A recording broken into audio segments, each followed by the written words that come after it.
Welcome to the Learning Center. In this video, we will demonstrate how to register and create an individual account so you can later create resumes, enroll in programs, and find needed services. At the conclusion of this video, you'll be able to identify the step-by-step process for registration, create an individual account, recognize the benefits available from registering. Your actual system settings and options may differ from those shown in this video. Now, let's take a closer look at how to create an individual account. This is a sample homepage. Your system's homepage may look different, but they all contain links to similar resources. To register for the first time, click the Register link on the homepage. The following screen appears, allowing you to determine the type of account you want to create. Select the Individual link to continue. The first registration screen is displayed. Page 1 of individual registration will ask some basic questions. There are built-in aids to help you stay on track. Help bubbles will explain fields and buttons on the page. Blue text will explain any rules or limitations certain fields may have, such as the username and password. If you see a red asterisk, that question is required, and you won't be able to continue to the next screen until you've answered that question. Field assistance links will take you to other websites or other locations within the system. One of the first assistance links is the one that takes you to the U.S. Postal Service site to assist you in locating a zip code. Radio buttons allow only one response, while checkboxes will allow more than one. Section 1 asks for a username. Once your username is created, it will stay with you, so choose it wisely. Follow the rules in the blue text next to the field. You'll also be asked to enter a password and confirm it by entering it twice. You'll also be asked to choose a security question from the drop-down and the answer to that security question. Section 2 asks for your Social Security number. Enter your Social Security number twice without dashes. Some systems may allow you to choose not to provide a Social Security number by selecting this checkbox. However, your Social Security number is important if you're receiving services from a federal program or if you need to follow unemployment benefit requirements. The last section of page 1 requires your residential zip code and asks if you're authorized to work in the United States. If you've moved to a new area or if you've forgotten your zip code, there is a link next to the zip code field. Click the Find Zip Code link, and it takes you to the U.S. Postal Service website where you can look up your zip code. Select Yes or No whether you are authorized to work in the United States. It's important if you're a job seeker looking for employment. Once you complete the 3 sections of page 1, review your information. If it's the way you want it, click the Next button. This will save all your information as you continue. The next screen requires your first and last name as you begin entering individual data. Then click the Next button. This screen displays possible entries that may or may not be shown due to your system's configuration.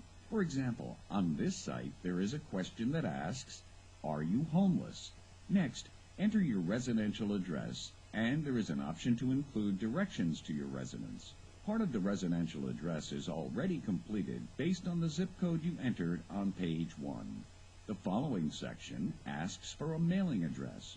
You may have a mailing address that is different from your residential address. If it's different, enter it manually here. If it's the same, click the checkbox and the information will pre-fill. If your system employs the address standardization feature, the address format may change to meet bulk mailing standards. Click the Next button to proceed. Now enter the primary phone number and the phone number type. The phone number type might be a cell phone, residential phone, or a relative's phone. An alternate phone number and fax number are not required, but providing them will give system staff other ways to contact you if you cannot be reached at your primary phone number. Only certain communications, such as virtual recruiter alerts, can be sent via text message. Normal text messaging rates apply. Other important notices, including some regarding unemployment benefits, will not be sent via text message. Entering an email address is also very important, especially for communicating with staff members who can help you. If you need an email account, click the Create Email Account link. You are now one click away from creating a personal email address from a list of free options. The links will take you directly to their websites. Some people have concerns about their email addresses ending up in the wrong hands.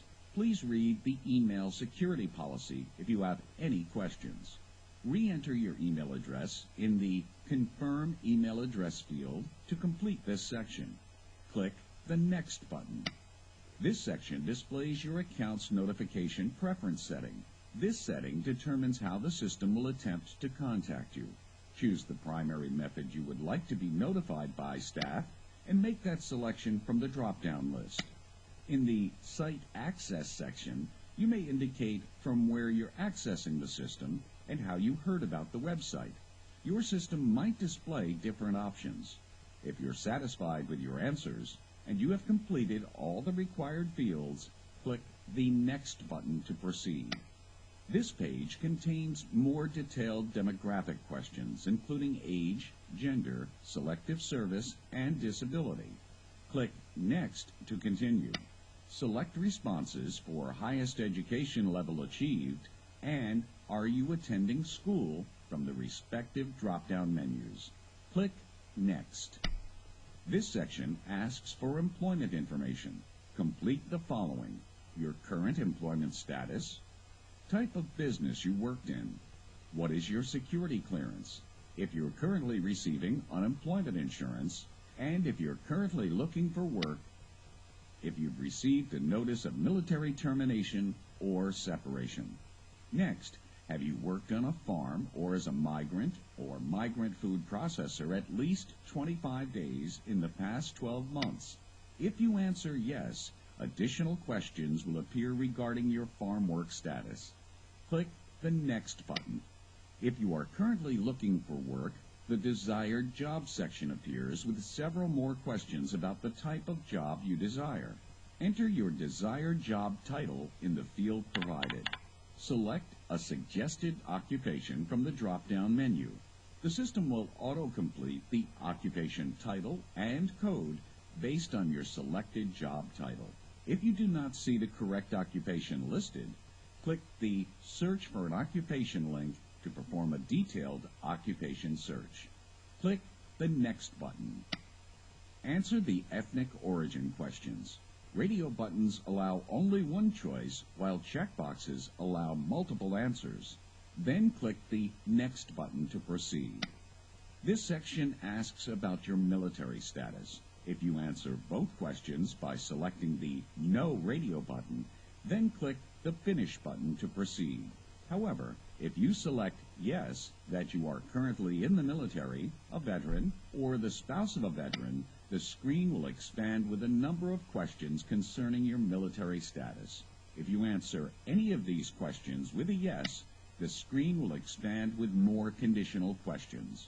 Once you complete these questions, click the Finish button. Congratulations! You've successfully completed registration. Depending on your system, the next step is to decide where to go for the services you need. You have successfully completed this demonstration on how to create an individual account. Don't forget to access the other videos that are available on topics such as Resume Builder or Finding a Job.